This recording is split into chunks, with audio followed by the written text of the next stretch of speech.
अस्सलाम वालेकुम फ्रेंड्स, कैसे हैं आप? उम्मीद करती हूँ सब ठीक होंगे, सब खुश होंगे। आज की वीडियो में मैं आप लोगों के साथ मॉइस्चराइज़र शेयर करूँगी। मेरा मोस्ट फेवरेट मॉइस्चराइज़र है, स्पेशली जब समर सीज़न स्टार्ट हो जाए और ऑयली स्किन बहुत ज़्यादा ऑयल प्रोड्यूस करने लग जाए, पोर्स क्लॉग हो जाते हैं, एक्ने बनने लग जाती हैं। फिर हम लड़कियों को यही होता है यार कौन सा मॉइस्चराइज़र अप्लाई करें, डे टाइम मॉइस्चराइज़र भी ज़रूर अप्लाई करना चाहिए। लेकिन मेरी समर में ये रूटीन होती है कि मैं समर में मॉइस्चराइज़र बहुत कम यूज़ करती हूँ, क्योंकि मेरी स्किन जो है ना वो एक्सट्रीमली ऑयली। यहाँ मुँह धोया इधर ऑयल प्रोड्यूस होने लग जाता है। तो और स्पेशली मेरा टीन जोन एरिया बहुत ज़्यादा ऑयली है। पूरी स्किन ऑयली है, लेकिन मेरी नोज़ पे और मेरे फोरहेड पे बहुत ज़्यादा ऑयल आता है, ठीक है। लेकिन कुछ लड़कियां हैं जो फिर भी ऑयल मॉइस्चराइज़र लगाना पसंद करती हैं, क्योंकि उनको ये होता है कि मॉइस्चराइज़र के बगैर हमारा जो स्किन केयर है वो इनकम्प्लीट है। लेकिन मैंने जैसे बताया, मैं समर में बहुत कम मॉइस्चराइज़र यूज़ करती हूँ। अगर करती हूँ तो जेल बेस का यूज़ करती हूँ, और वो भी पी साइज़ में, ठीक है। तो आज की वीडियो में मैं एक्नी ऑयली स्किन के लिए, जो एक्सट्रीमली ऑयली स्किन होती है, पिंपल्स वाली स्किन होती है, उनके लिए एक मॉइस्चराइज़र शेयर करूंगी। वाटर बेस पे होगा, जेल बेस पे भी नहीं होगा।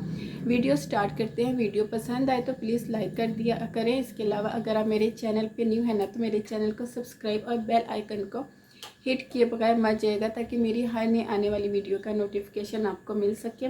ओके, अभी जो मैं आप लोगों के साथ मॉइस्चराइज़र शेयर करने लगी वो है मामा ऑर्गेनिक का वाटर जेल। अच्छा, इस पे लिखा हुआ है वाटर जेल, ठीक है। ये मैंने विंटर में बाय किया था, और इसके ऊपर मैंने शॉर्ट भी डाली थी। और जब मैंने ये बाय किया था, और 3-4 महीने पहले जब मैंने ये ख़रीदा था, तो आप लोगों के साथ शेयर किया था। अब तकरीबन मेरा ये ख़त्म होने वाला है। अच्छा, सबसे पहले पैकिंग की बात करती हूँ, तो कार्डबोर्ड की इसकी पैकिंग थी जो मुझसे मिसप्लेस हो गई है। इसके अगर मैं की बेनिफिट की बात करूँ, तो इस पर लिखा हुआ है कि ये 24 आवर्स तक आपकी स्किन को हाइड्रेशन देता है, ऑयल एंड डाई फ्री है, नॉन कमोडोजेनिक है, फास्ट एब्जॉर्बिंग है, ठीक है। ये इसके की बेनिफिट्स हैं। अब बात कर लेते हैं एप्लीकेशन की। आपने हमेशा जो वाटर बेस या जेल बेस के मॉइस्चराइज़र होते हैं, हमेशा ये डैम्प स्किन पे, यानी कि जो हल्की गीली स्किन होती है ना, जो बहुत ज़्यादा गीली भी ना हो और बहुत ज़्यादा ड्राई भी ना हो, ऐसी स्किन पे अप्लाई करना होता है। ये तब जिस तरह हम हाइलोरोनिक एसिड अपनी डैम्प स्किन पे अप्लाई करते हैं, सेम ये उसी तरह अप्लाई करने होते हैं जेल या वाटर बेस पे जो मॉइस्चराइज़र होते हैं। अच्छा जी, इसकी अगर मैं प्राइस की बात करूँ तो ये आपको 1000 तक का मिलेगा।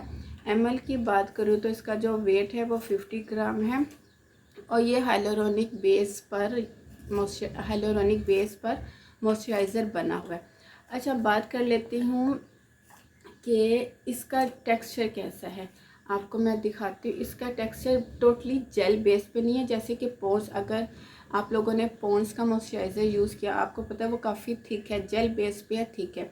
लेकिन इसका जो टेक्सचर है वो वाटर बेस पे। ये देखें, रनी फॉर्म में जब मैं इसको ऐसे करती हूँ ना, तो सारा मॉइस्चराइज़र इधर आ जाता है। इट्स मीन इसका जो टेक्सचर है वो काफ़ी थिन है, थिक नहीं है, ठीक है, क्योंकि इसके ऊपर लिखा हुआ है वाटर जेल।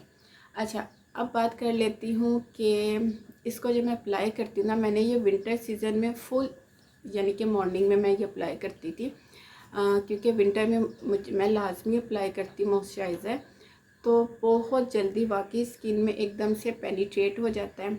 सेकंड नंबर पे स्किन को बहुत हाइड्रेट करता है। एक चीज़ और कि 24 आवर्स तक कोई भी मॉइस्चराइज़र आपकी स्किन को हाइड्रेट नहीं करता, क्योंकि 4 से 5 घंटे या 3 से 4 घंटे के बाद आपकी स्किन ऑयल प्रोड्यूस करने लग जाती है। मैं ऑयली स्किन की बात कर रही हूँ, तो इसलिए तो फिर आपको दोबारा से, अगर आप फेस वॉश करते हो, तो फिर आपको अगेन मॉइस्चराइज़र अप्लाई करना होता है। सेकंड नंबर पे आपके पोर्स को क्लॉग नहीं करता, स्टिकी नहीं है, चिप नहीं है, वाटर बेस पे है, तो इट्स मीन कि ये आपकी स्किन में एकदम से पेनिट्रेट होकर ड्राई हो जाता है, ठीक है। स्किन को एक हाइड्रेशन वाली लुक देता है, डल नहीं करता, डिहाइड्रेट नहीं करता। अक्सर लड़कियों को ये बहुत ज़्यादा प्रॉब्लम होता है कि जब हम वाटर बेस या जेल बेस के मॉइस्चराइज़र भी अप्लाई करते हैं, तो हमारी स्किन सॉरी अप्लाई करते हैं तो हमारी स्किन ऑयल भी बहुत ज़्यादा पहले से भी ज़्यादा ऑयल प्रोड्यूस करने लग जाती है। जो पोर्स हैं वो क्लॉग होने लग जाते हैं, स्किन बम्पी, डल, डिहाइड्रेट पहले से भी ज़्यादा हो जाती है, क्योंकि ऑयली स्किन हमेशा डल और डिहाइड्रेट रहती है। उसकी वजह यह कि हमारी स्किन ऑयल प्रोड्यूस करती रहती है और स्किन पे एक लेयर बनती रहती है ऑयल की, और फिर जब उसके ऊपर डस्ट वगैरह पड़ती है तो स्किन डल और फिर ब्लैक हेड्स, वाइट हेड्स भी बनना स्टार्ट हो जाते हैं। ये बहुत जो इशू है ना ऑयली स्किन पे होता है। तो टोटली रेकमेंडेड है। अच्छा, आपने बहुत ज़्यादा अमाउंट में नहीं लगाना है, ठीक है। आपने पीस साइज़ में लेना है और डैम्प स्किन पे लगाना है। शुरू में मुझे लगा था कि ये थोड़ा इसकी फ्रेगरेंस तेज़ है, हार्श है, लेकिन आहिस्ता आहिस्ता जैसे जैसे मैं यूज़ करती गई, क्योंकि मुझे ये था कि फ्रेगरेंस थोड़ी सी तेज़ है इसकी, तो ऐसा ना मुझे एक्नी होने लग जाए, ऐसा बिल्कुल भी नहीं है। क्योंकि एक्नी वाली और ऑयली वाली स्किन पे ये भी बहुत इशू होता है कि जब हम बहुत ज़्यादा हार्श या तेज़ खुशबू वाली फ्रेगरेंस वाली प्रोडक्ट अप्लाई करते हैं तो फ़ौरन स्किन पे पिंपल बनने लग जाते हैं। तो आप ऐसा बिल्कुल भी नहीं है। मुझे अच्छी लगती है, हो सकता है कुछ लड़कियों को इसकी जो फ्रेगरेंस है वो थोड़ी तेज़ लगे, हार्श लगे, लेकिन मुझे नहीं लगती अच्छी, बल्कि फेस पे से, आपकी स्किन पे से एक बड़ी प्यारी सी खुशबू आती है। अच्छा, आप इसको मेकअप से पहले भी अप्लाई कर सकते हो। आप इसको रात के टाइम, मैं कभी भी रात के टाइम मॉइस्चराइज़र अप्लाई नहीं करके सोती, क्योंकि रात को हमारी स्किन वैसे ही बहुत ज़्यादा मॉइस्चराइज हो जाती है। जब हम कोई क्रीम लगाते हैं, कोई सीरम लगाते हैं, तो उससे हमारी स्किन बहुत ज़्यादा मॉइस्चराइज हो जाती है। बहुत सी लड़कियां होती हैं जो कहती हैं रात के टाइम मॉइस्चराइज़र अप्लाई करना चाहिए, वो करके सोती हैं। तो मेरे ख्याल में रात के टाइम हमें मॉइस्चराइज़र की ज़रूरत नहीं होती।